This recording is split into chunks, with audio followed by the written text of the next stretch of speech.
안녕하세요.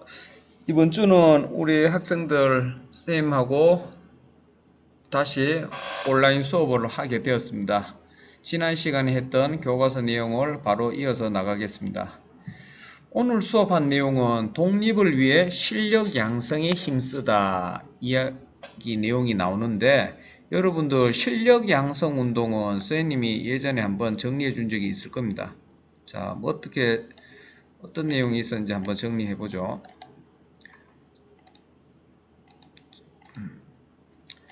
예전에 독립운동의 방향에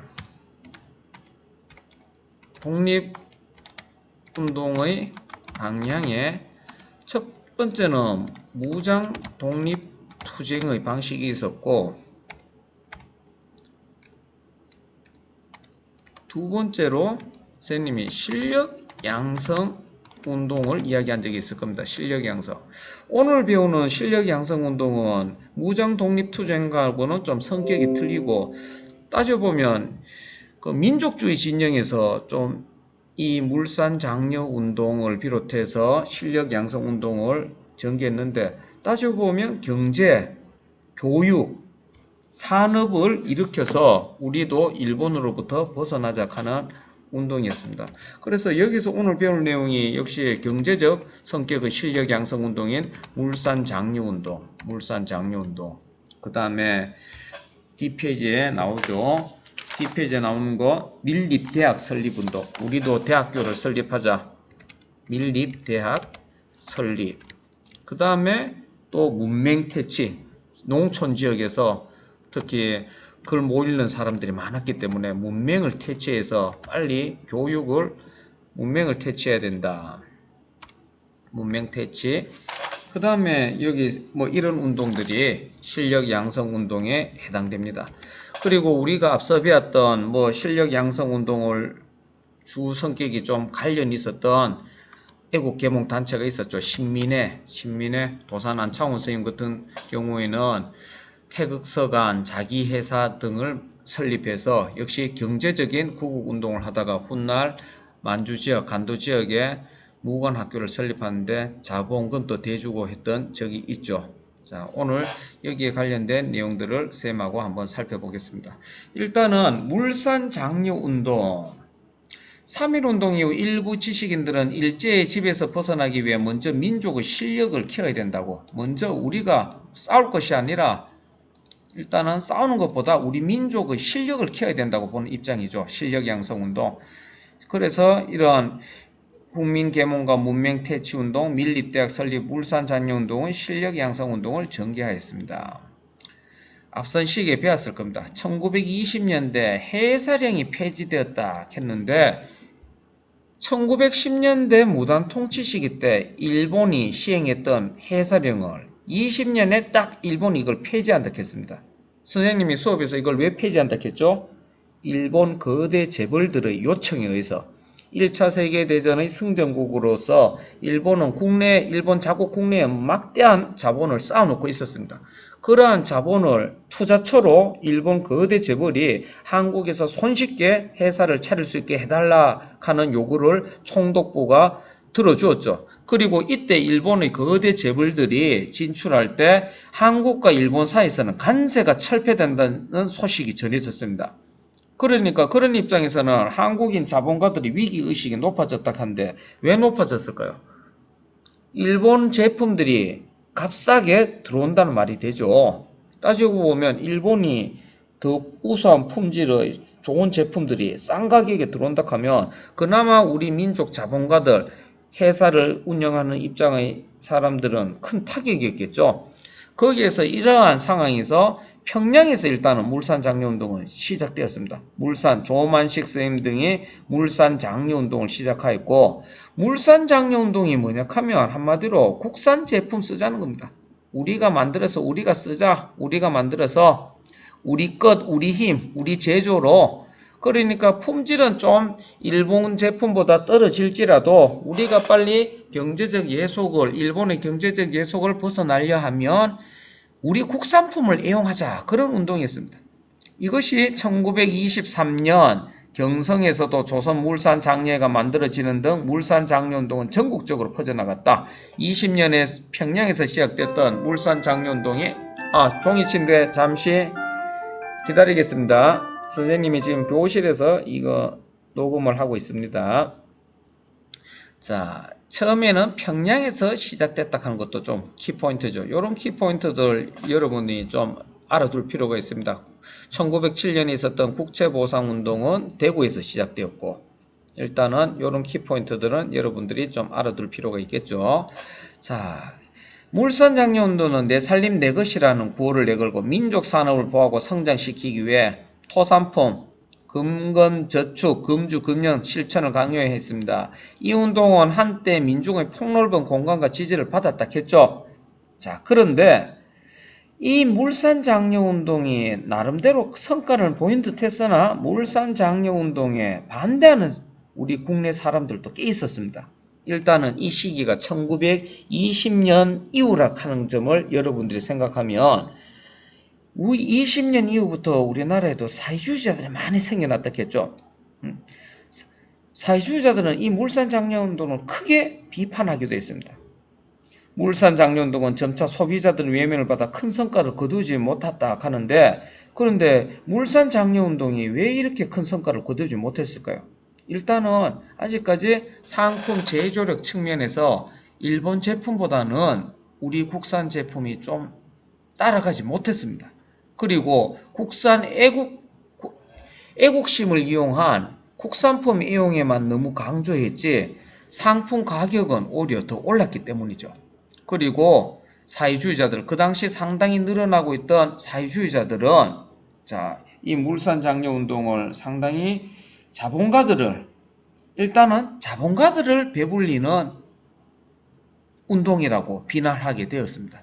일단은 상품을 만들어내는 자본가들만 배를 불리고 거기에서 노동을 하는 노동자들은 상당히 힘든 생활을 하고 있었기 때문에 그런 측면에서 많은 사회주의자들이 이런 무조건 애국심에만 기댄 국산품 애용운동을 사회주의자들은 비판하였고, 점차 시간이 갈수록 이 물산장려운동의 동력은 좀 떨어졌다고 보면 될 겁니다. 일단은 국산품 이용에 관련된 형제자매들아, 우리가 서로 붙잡고 서로 의지하며 살고서 볼 일이다. 너무나 애국심에만 기댄 나머지 상품 가격이라든지 제품 품질 면에서는 아직까지 좀 미흡했다는 점은 한계점으로 있죠.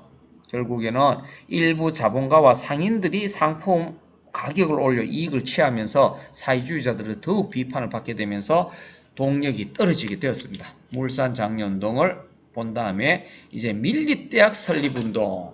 옛날에 선생님하고 수업할 때 국채보상운동 할 때 국채보상운동 기금이 밀립대학 설립 기성회에 넘어갔다 했죠. 일단은 이것도 대표적인 실력 양성 운동입니다. 밀립대학. 그 당시 우리나라에서는 고등교육을 시킬 수 있는 대학교가 없었습니다. 대학 교육을 받으려고 하면 외국으로 유학을 가야 할 수 있는 실정이었죠. 무단 통치기부터 일본은 우리나라에서 진짜 보통교육, 보통학교 교육도 원래는 6년제에서 4년제로 일본이 10년대는 낮추었다 했죠. 보통학교 교육 및 전문 실업학교 교육만을 강조했고 고등교육의 기회가 없었기 때문에 이제 한국인의 힘으로 고등교육을 담당할 밀립대학 설립운동이 생기게 된 것입니다. 역시 이거는 경성, 옛날에 서울을 경성이라 불렀죠.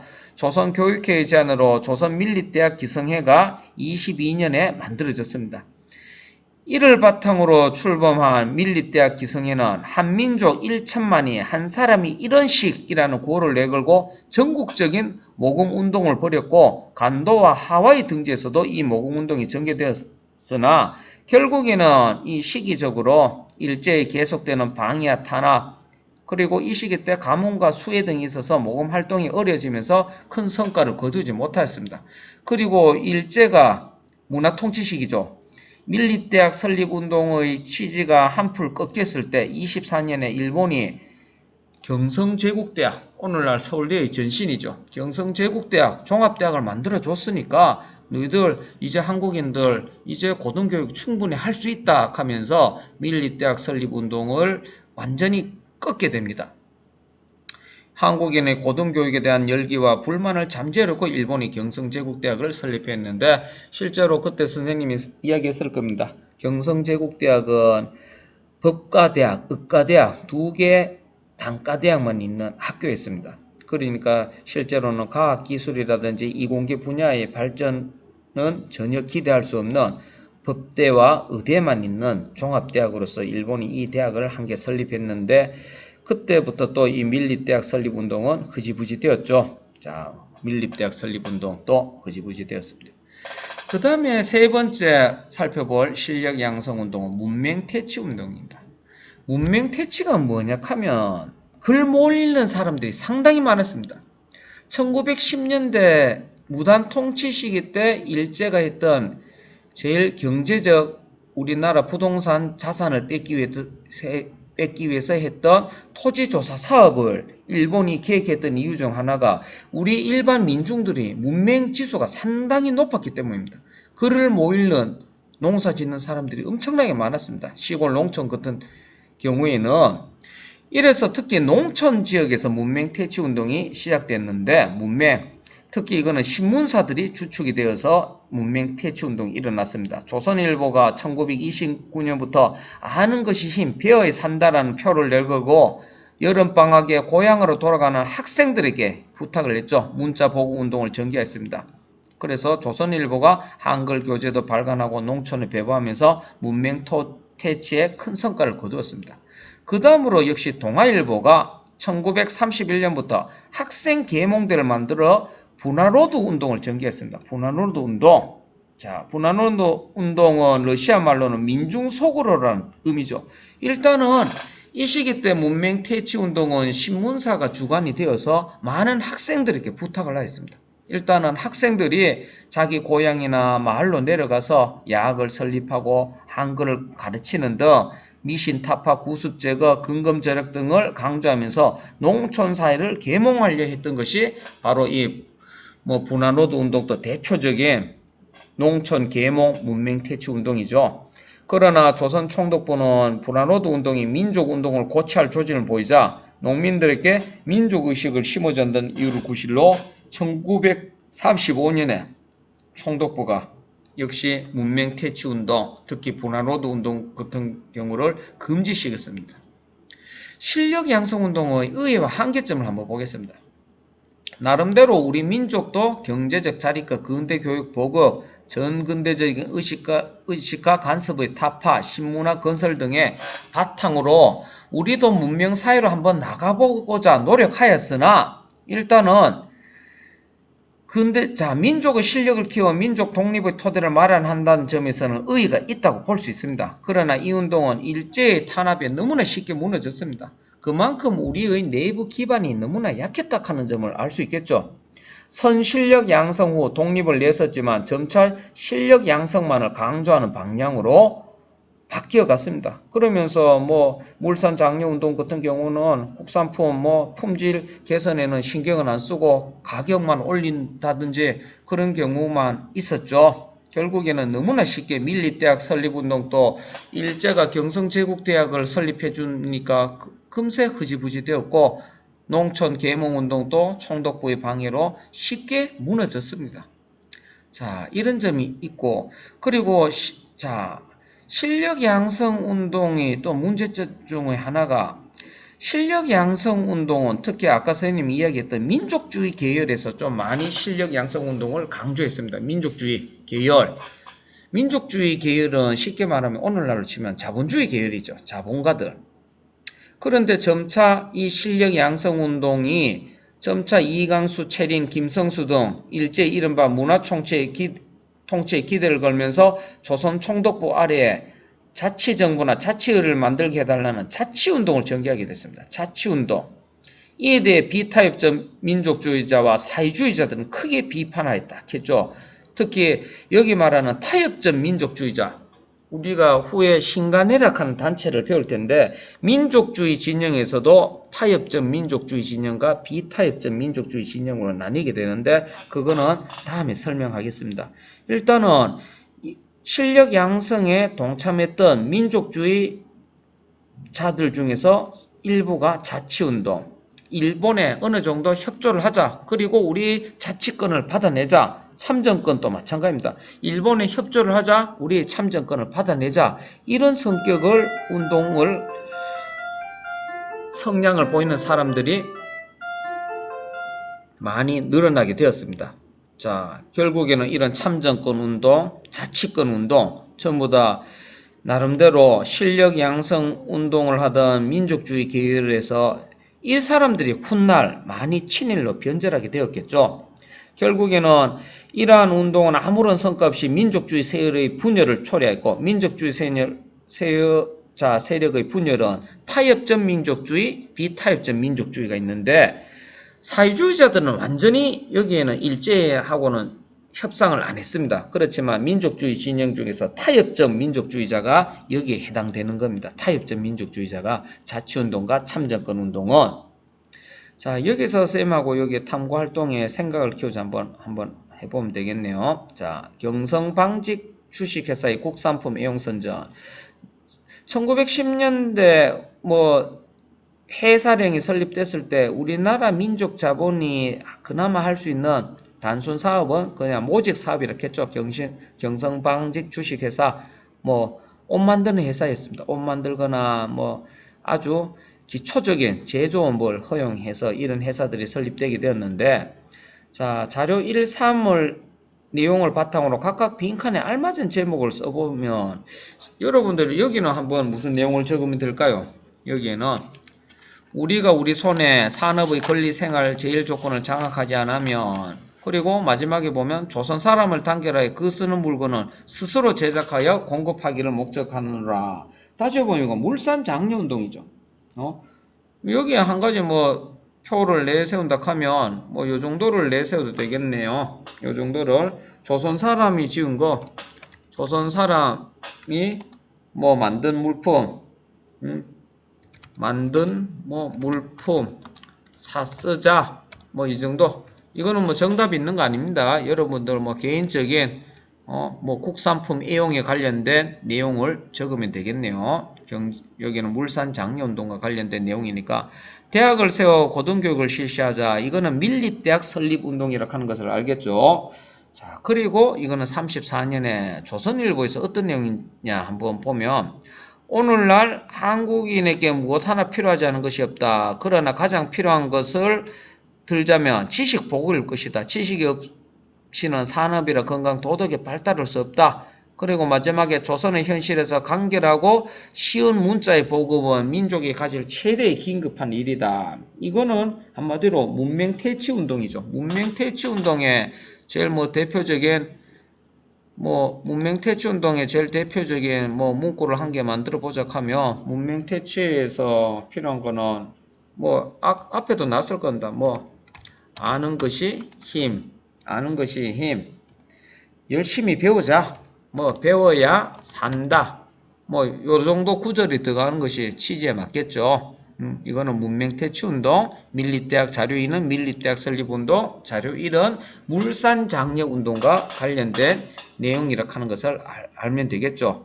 그리고 여러분들은 이 운동이 일어나게 된 배경을 정리해보자 했는데, 이 운동이 일어나게 된 배경은 이제는 독립운동 방식에서 무장 독립투쟁이 아닌 우리의 실력을 키워서 경제력, 교육을 키워서 일본으로부터 벗어나야 한다는 취지에서 이러한 실력 양성 운동이 일어났다 하는 점을 여러분들은 알면 되겠습니다.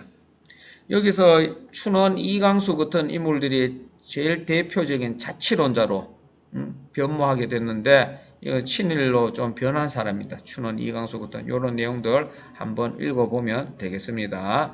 자, 그리고 다음 시간에는 선생님하고 민족 유일당 운동을 추진하다 내용을 살펴보겠습니다. 여기에서 타협적 민족주의가 뭔지, 비타협적 민족주의가 뭔지 선생님이 자세하게 설명하겠습니다. 다음 시간에 보겠습니다.